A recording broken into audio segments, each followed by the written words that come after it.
ये जो स्क्रीन पे आपको 2 साल का मासूम बच्चा दिख रहा है, जब इसने अपनी माँ को बोला कि माँ मैं मर चुका हूँ, तो माँ के पैरों तले से जमीन खिसक गई कि मेरा बेटा क्या बोल रहा है। दरअसल ये कहानी स्टार्ट होती है अमेरिका की गलियों से, जहां पर एक फैमिली रहती थी जिसका एक छोटा सा प्यारा सा बच्चा था ल्यूक, जो कि 2 साल का था, जिसने एक दिन अपनी माँ को बताया कि माँ मैं पहले भी एक जिंदगी जी चुका हूँ। तो माँ सोचती है कि नादान बच्चा है, कुछ भी बोल रहा है। लेकिन कुछ दिनों बाद बच्चे ने सिर्फ एक नाम दोहराना स्टार्ट कर दिया, उसका नाम था पाम। वो दिनों रात सिर्फ इसी नाम का जप कर रहा था कि पाम पाम। तभी माँ ने बोला कि मेरा छोटा सा बच्चा ये कैसी हरकतें कर रहा है। और एक दिन उसने बोला कि माँ एक बिल्डिंग में आग लग गई थी और उस बिल्डिंग से मैं कूद गया था, ऊंचाई ज्यादा होने के कारण मेरी ऑन द स्पॉट मौत हो जाती है, यानी कि मैं माँ मर चुका हूँ। ये बात सुनकर माँ की चीखें निकल गई, डर गई, हैरान हो गई, पसीने छूट गए और माँ तुरंत कंप्यूटर खोलती है और उस पाम शब्द को उस कंप्यूटर पे जब सर्च करती है ना,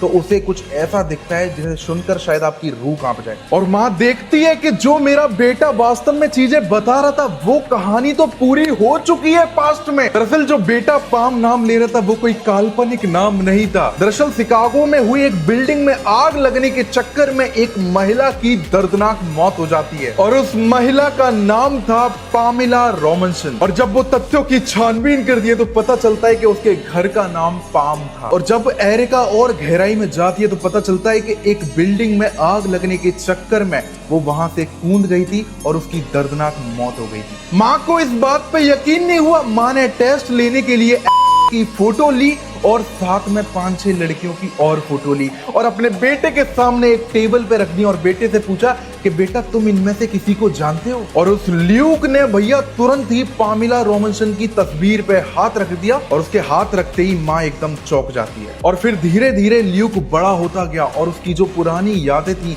वो एकदम गायब होती जा रही थी। आज भी पूरे वर्ल्ड में इस कहानी का रहस्य नहीं जान पाया, चाहे वो साइंटिस्ट हो या फिर कोई विज्ञान हो, इस कहानी का आज तक कोई तोड़ नहीं निकाल पाया। अब आप लोगों को क्या लगता है, क्या ये पुनर्जन्म था या फिर नॉर्मल स्टोरी थी? कमेंट्स में मुझे जरूर बताना। उससे पहले लेकिन फॉलो कर लेना।